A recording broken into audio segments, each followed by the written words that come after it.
Welcome, brave soul, I am the forgotten storyteller. Before we begin, tap that like button if you dare, and drop a comment below telling me where in the world you're listening from. And if you make it to the end of this video, I hope to see you in the next story. I hope you're ready, because I am. Let's begin. Our story tonight begins in a quiet room at the edge of a sleepy town. A girl named Marin had just moved into her grandmother's house. An old, two-story cottage with creaky floorboards, lace curtains, and the scent of lavender that always seemed to cling to the air. Her grandmother had passed only a few weeks before, leaving the house to Marin in her will, along with a note. It was written in a shaky, looping hand, and said only this: "If she visits, don't speak. She only wants to be noticed." Marin thought it was just the rambling of a woman at the end of her life.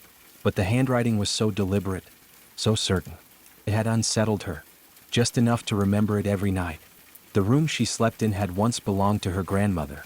The wallpaper was faded but warm, floral vines curling around corners and soft mauve roses reaching the ceiling. The bed was antique, a tall, four-posted thing with a lumpy mattress and heavy velvet blankets that smelled faintly of cedar and old dreams. Each night, she lit a candle before bed, not because she was scared, she told herself, but because the warm flicker reminded her of home. And each night, just as her eyes began to flutter closed, she would hear it, the soft rustle of fabric, like a skirt brushing past the footboard, then the faintest creak, as if someone were placing a foot on the old wooden floor just beside her, and then the mattress would dip, ever so slightly, as if someone had sat down, right at the foot of the bed. But when Marin opened her eyes, nothing was there. Only the flickering candlelight, only the breeze swaying the curtains, only stillness. The first time it happened, she thought she had imagined it, a trick of half-sleep and the creaky old house settling into itself. The second time, she kept her eyes shut, just to see. The wait stayed longer that night, and with it came a feeling, not of fear exactly, but of being seen, being watched, held in someone else's quiet gaze.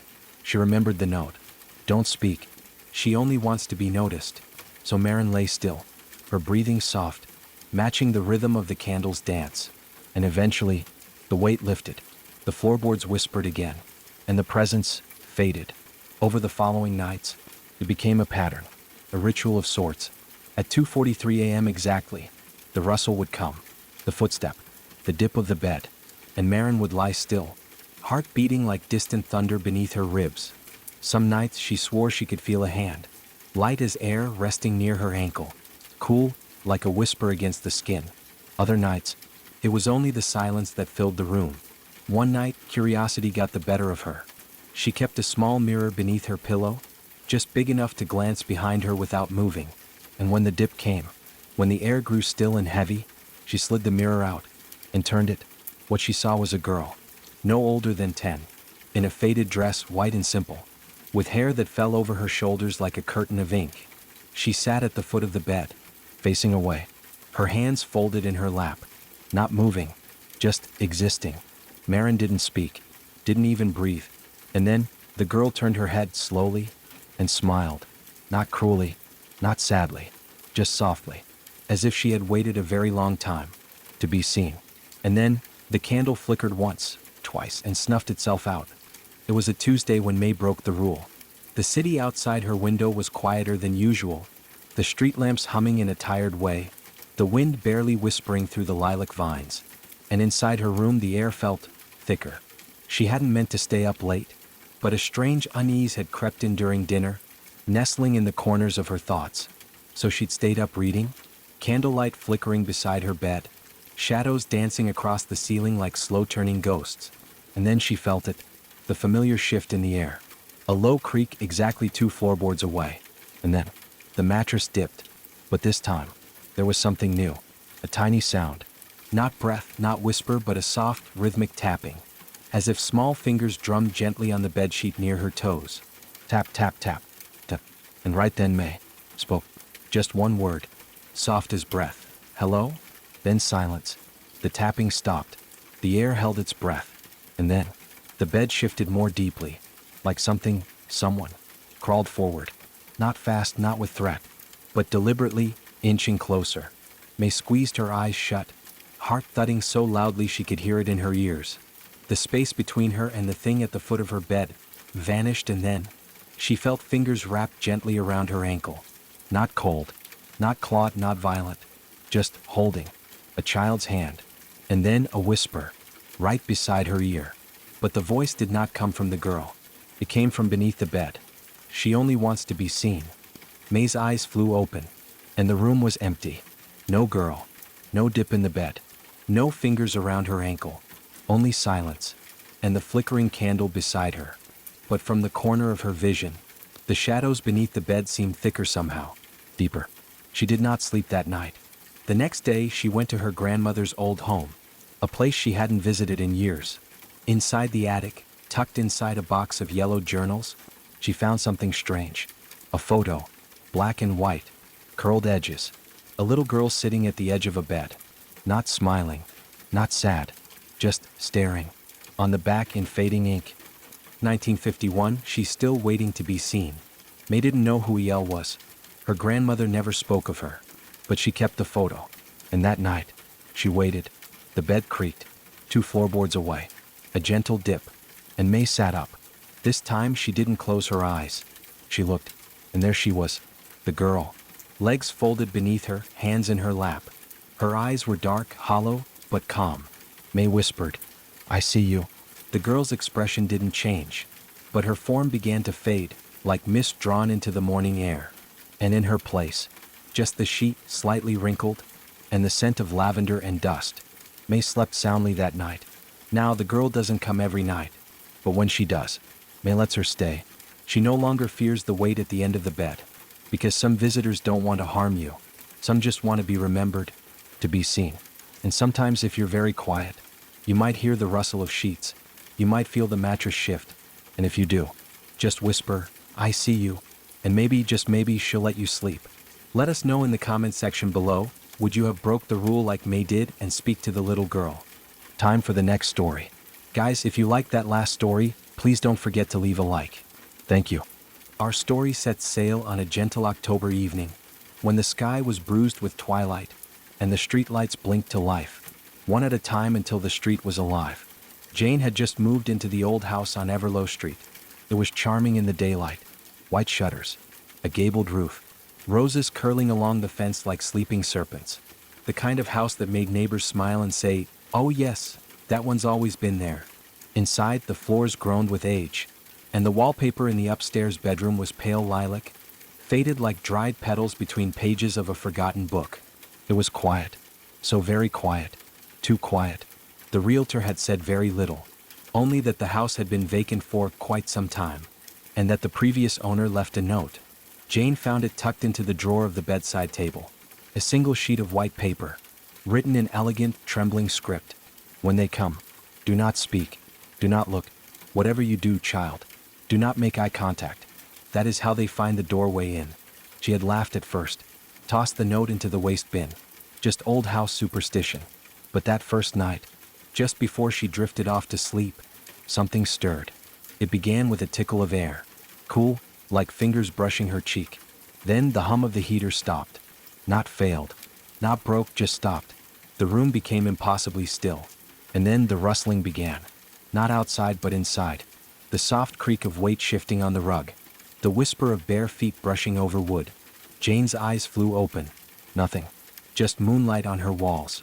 She turned over, told herself it was the house adjusting. Old wood settling. Nothing more. But then the mattress dipped. Not fully. Just enough to feel the presence of something small, crouching. At the very foot of the bed. Her breath caught in her throat. She didn't dare sit up. She didn't dare look. Something in her bones screamed, "Don't." The room was thick with pressure, as if the air itself were watching her, waiting. And then a voice, very soft, like a little girl's, but too thin, too far away to belong in the room. It whispered, "I can see you breathing." Jane froze, her hands clenched the blanket. Tears welled in her eyes. The voice came again, closer now. "Why won't you look at me?" The mattress groaned as the weight shifted, slowly creeping closer, inch by inch, until it was almost beside her, hovering, waiting. And Jane remembered the note, the warning, "Do not make eye contact." She squeezed her eyes shut and waited until morning light spilled through the curtains, and the presence vanished, as if it had never been there at all. The next night it returned. This time, the lights flickered before she turned them off. Not like a bad bulb. No, more like a warning. She left the bedside lamp on, but at 3:03 a.m., it went dark with a soft click, all by itself. Then came the cold, that same icy finger brushing her spine. And then, the voice. You looked in your dreams. And now I know your face. Jane whimpered into the pillow. She hadn't dreamed anything, had she? But maybe she had. Maybe her eyes had opened, just for a second, in her sleep. And maybe that was enough. She stopped sleeping in that room, started napping on the couch, afraid to go upstairs. But the house was old and it remembered her scent. It remembered her footsteps. The third night, the bedroom door creaked open all on its own. Not slammed, not sudden, just a slow, patient swing. And down the stairs came the sound of bare feet. The fourth night, Jane didn't sleep at all. She sat curled in the living room chair, blanket wrapped around her shoulders, eyes fixed on the stairwell that led to the second floor, to that bedroom, to them. The clock on the wall ticked gently. One chime, then another, then one last final chime. It was 3 a.m. The silence trembled. A breeze came though no windows were open. A faint, chill breath that moved the curtains and upstairs. A soft, dragging sound. She didn't need to see it. She knew. They were searching. Patient. Persistent. And they were getting bolder. The next morning she returned to the bedroom, only to gather her suitcase. But when she reached the top of the stairs, she paused. The door was open, though she remembered shutting it tightly. Inside, the bed looked untouched, except the blanket had been folded neatly at the end, as though someone had tucked it for her return. And there, on the pillow, lay a single strand of long black hair. Jane's hair was short. She backed out of the room slowly, step by step, and on the last step, just before the door shut behind her, she heard a whisper. Don't forget to say goodnight. She rented a hotel that night. No noises, no cold, no shadows. But still, at 3 minutes past 3 a.m., her phone buzzed. A message from an unknown number. No name, just 5 words. You looked. Now we see. She dropped the phone, sank beneath the blanket, and cried quietly until dawn. Jane tried to sell the house the next day. The agent didn't pick up. Neither did the number for the realty office. When she drove back to the neighborhood, all the homes looked somehow older. Paint chipping, lawns dry, like the block had been asleep for decades. And her house? The curtains were open. A flicker of movement in the upstairs window. Too fast to see clearly. Too slow to be mistaken. But she saw it. Someone was watching her. She spoke to a local historian, an old woman named Maris who'd lived on Everlow Street for 80 years.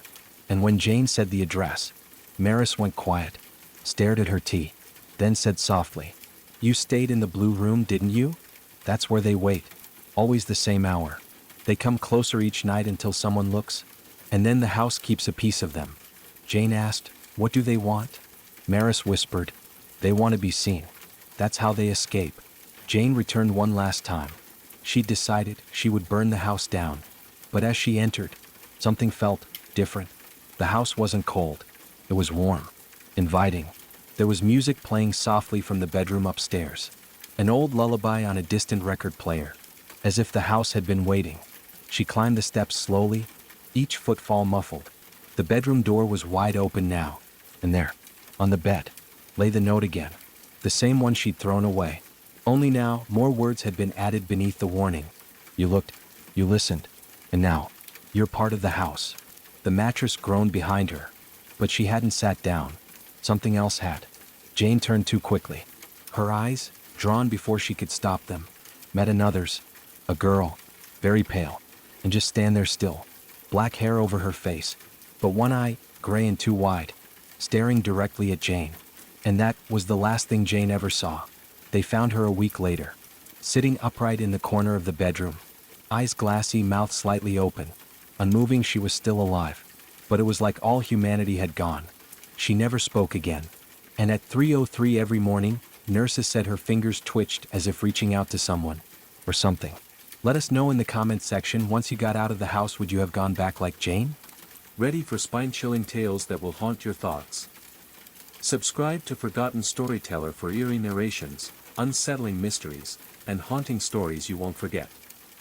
Hit the bell icon so you never miss a story, because some stories refuse to stay buried. Join us, if you dare.